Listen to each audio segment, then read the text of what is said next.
Kidney stone patients में calcium लेना चाहिए या नहीं लेना चाहिए, इस बात को समझेंगे इस वीडियो में। तो नमस्कार, मैं हूं आपका दोस्त डॉक्टर जय।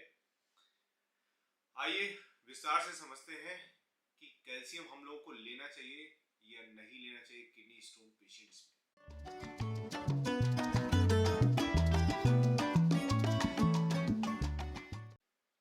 अब जब मैं कैल्शियम की बात कर रहा हूं तो कैल्शियम दो तरीके से ली जा रही है। एक तो डाइटरी कैल्शियम, यानी वो खाना जो कैल्शियम रिच प्रोडक्ट्स हो, एक नॉर्मल खाना जिसमें कैल्शियम पड़ा होता है, जो हम खाना खाने में लेते हैं और जिससे हमारे कैल्शियम अब्जॉर्ब होता है इंटेस्टाइन से। ठीक है, वो एक कैल्शियम हो गया। दूसरा कैल्शियम होता है कि सप्लीमेंटल कैल्शियम, जो हम मेडिसिन के फॉर्म में लेते हैं, अलग से गोली के फॉर्म में लेते हैं, वो सप्लीमेंटल कैल्शियम होता है। तो अगर आप सप्लीमेंटल कैल्शियम ले रहे हैं तो यस, आपको नहीं लेना चाहिए। और अगर जरूरत लगती है, कुछ पेशेंट्स ऐसे होते हैं जिनमें जैसे पोस्ट मेनोपॉजल पीरियड में अक्सर औरतों को लो कैल्शियम की परेशानी होती है। उनकी हड्डियों से कैल्शियम डिसअब्सॉर्ब होता है, डिटोरिएट होता है।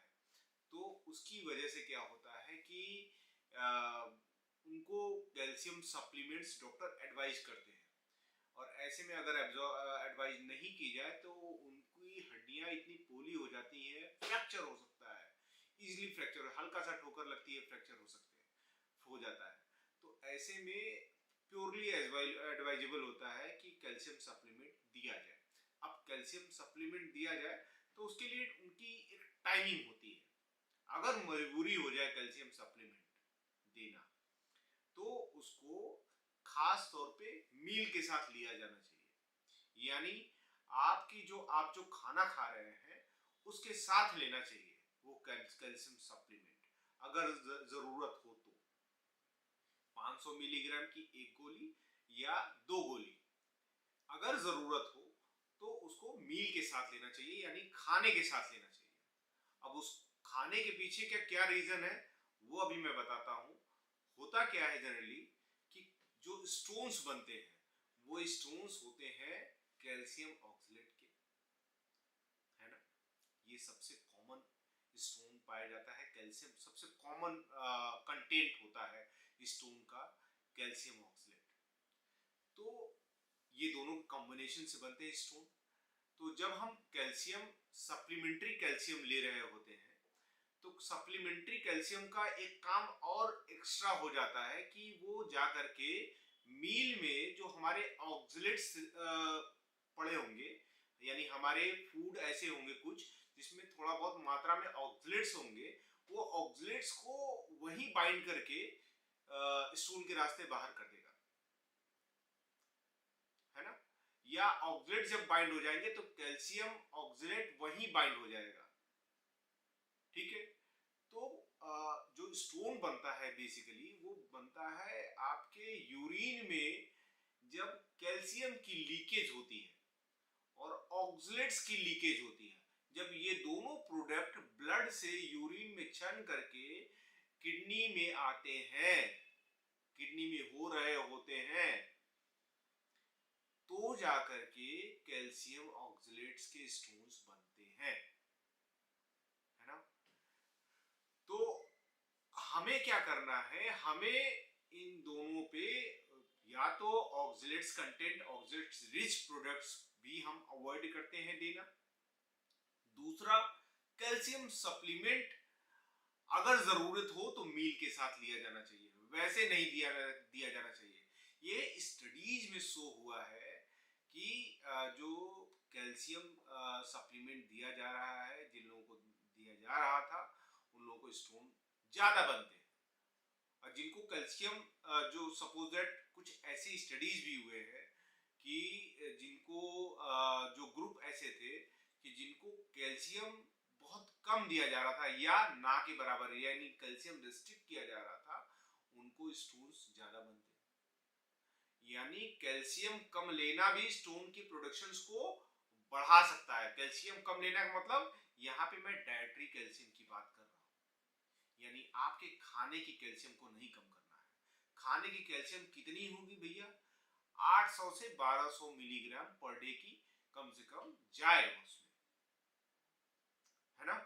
अगर इतना जाता है तो इतना मात्रा हम ये समझते हैं, इतना मात्रा काफी होता है कैल्शियम को ऑक्सलेट्स के साथ कंबाइन करने के लिए, और कैल्शियम जितना इनटेक हो रहा होता है कम से कम यूरिनरी लीकेज नहीं होगी।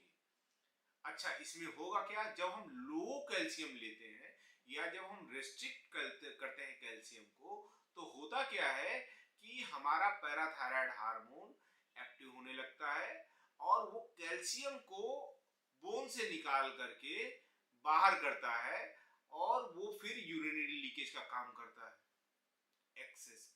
तो इसमें स्टोन बनने के चांसेस बढ़ जाते हैं, ठीक है। तो हमें ये जरूर समझने की जरूरत है कि कैल्शियम, डाइटरी कैल्शियम हमको अवॉइड नहीं करना है, ऑल्दो बहुत रिच कैल्शियम डाइट नहीं लेनी है, एक नॉर्मल कैल्शियम डाइट फॉलो करनी है, और वो भी खाने वाली डाइट, एक नॉर्मल कैल्शियम डाइट। और इसमें मना क्या किया जाता है? मना करने के लिए अगर आपको करना है तो आप लो सोडियम डाइट पे रखिए, यानी खाने में नमक का उपयोग कम से कम करें। It is largely misunderstood the calcium is the enemy of stone, है ना। It is very largely misunderstood actually. Calcium enemy नहीं होता है स्टोन का, हाँ एक्सेस कैल्शियम एनिमी हो सकता है। नॉर्मल कैल्शियम दोस्त होता है स्टोन का, स्टोन नहीं बनने देगा, क्योंकि स्टोन कंबाइन होता है कैल्शियम और ऑक्सलेट से, और ये दोनों लीकेज जब होती है, यानी एक्सेस जब ब्लड में हो रहा होता है और लीकेज होती है यूरिन के माध्यम से लीकेज हो रही होती है, वहां पे ये कंबाइन होते हैं, तो हमें वहां रोक लगानी है। मेरी बात आप लोग समझ रहे हैं? कितना बड़ा टॉपिक है, और it is very controversial actually, और it is not fully understood yet. आज तक मतलब आप ये समझिए कि इसके प्रोसेस में अभी भी स्टडी चल रही है, इसके पूरी मेटाबॉलिज्म को हम अभी भी प्रॉपरली समझ नहीं पाए हैं, लेकिन जो अभी तक की स्टडी सामने आई है उसका सीधा वो स्टडी इंडिकेट कर रही है कि हमारा जो डाइटरी कैल्शियम है वो हम रिस्ट्रिक्ट नहीं करना चाहिए। ऐसे लोग जिन्होंने रिस्ट्रिक्ट किया था उनको ज्यादा स्टोन बन रहे हैं, और ऐसे लोग जिनका डाइटरी रिस्ट्रिक्शंस नहीं था उनको कंपैरेटिवली स्टोन्स कम बन रहे हैं। हमें सप्लीमेंटल कैल्शियम रिस्ट्रिक्ट करना चाहिए, लेकिन ऐसे पेशेंट्स जिनमें मजबूरी हो जाए, या ऑस्टियोपोरोसिस हो, या लो कैल्शियम का पेशेंट हो, किसी भी माध्यम से किसी भी लेवल का हो, चाहे वो पोस्ट मेनोपॉजल हो, चाहे वो कोई दूसरा मेटाबॉलिज्म गड़बड़ हो उसकी वजह से हो, जहां देना जरूरी हो जाए, जहां पे लगे कि हाँ हड्डियां कमजोर हो सकती हैं, सप्लीमेंटल कैल्शियम की जरूरत पड़ती है, या फ्रैक्चर के केसेज में थोड़ा बहुत जरूरत लगता है उस समय कैल्शियम की, ठीक है। ऐसे केसेज में हमें एक नॉर्मल रूटीन को फॉलो करना चाहिए, नॉर्मल प्रिस्क्रिप्शन को फॉलो करना चाहिए विथ एडवाइजेबल विथ आप ये कह सकते हैं कि हमें फॉलो अप जरूर लेना चाहिए उसका। तो advisable follow up study of that type of patients by the ultrasounds, by the x-rays, by the urine examinations, तो हमें ये जरूर करना चाहिए। इट इज वेरी कंफ्यूजिंग नहीं कि कैल्शियम, डॉक्टर साहब कैल्शियम तो सब मना करते हैं, नहीं, कैल्शियम हमें डाइटरी कैल्शियम कतई रेस्ट्रिक्ट नहीं करना, ठीक है। तो मुझे लगता है आप लोगों को ये बात समझ में आ रही होगी, और हम भी अपने पेशेंट्स को बताते भी हैं। हमसे बहुत सारे पेशेंट को डॉक्टर साहब मिल्क बंद कर दें, नहीं, मिल्क हम नहीं बंद कराते।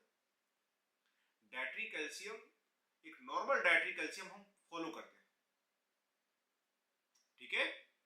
तो आज के बाद आपको भी कंफ्यूजन नहीं होगा कि कैल्शियम हमें लेना चाहिए या नहीं लेना चाहिए।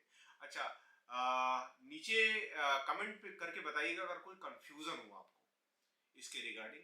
और दूसरा, पथरी से रिलेटेड कोई कंफ्यूजन आ रहा है तो कमेंट्स करिएगा। आप हमें फोन भी कर सकते हैं, आप हमें कांटेक्ट भी कर सकते हैं किसी भी तरीके का कंफ्यूजन, किसी भी तरीके की खास तौर से किडनी स्टोन के इलाज के लिए। नीचे दिए गए नंबर पे कांटेक्ट करिए, नीचे दिए गए लिंक पे आप जा करके बाकी डिटेल्स देख सकते हैं। मैं हूं आपका दोस्त डॉक्टर जय वर्मा। मेरे द्वारा दी गई जानकारी अगर आपको पसंद आ रही है, अगर आपको समझ में आ रही है, अगर आपको काम की लगती है तो कृपया करके शेयर करें, ज्यादा से ज्यादा शेयर करें, क्योंकि मैक्सिमम जनता जानती ही नहीं है कि कैल्शियम लेना चाहिए नहीं लेना चाहिए। और सब जानते हैं, सब यही जानते हैं, अक्सर ये बहुत बड़ा मिथ कहिए कि अक्सर डॉक्टर्स भी इसको नहीं समझ पाते हैं प्रॉपरली, और वो कैल्शियम रिस्ट्रिक्ट करा देते हैं हर एक लेवल पे, और जो कि मरीज के लिए कहीं ज्यादा घातक होता है। तो अगर मेरे द्वारा दी गई जानकारी आपको काम की लगी है तो कृपया करके इसे ज्यादा से ज्यादा मात्रा में शेयर करिए और मेरे चैनल को सब्सक्राइब करिएगा, लाइक करिए इस वीडियो को ज्यादा से ज्यादा। और मिलेंगे इसी तरीके के कुछ नए टॉपिक के साथ, नई समझ स्टोन को लेकर के, रिकरेंसी को लेकर के, और कोई नए टॉपिक्स आपको लगता है, कोई चीज नहीं समझ में आती है तो आपको लगता है उस पर मुझे वीडियो बनाना चाहिए, तो आप मुझे कमेंट करके बताएं। ठीक है, तो अब तक के लिए इतना ही। नमस्कार।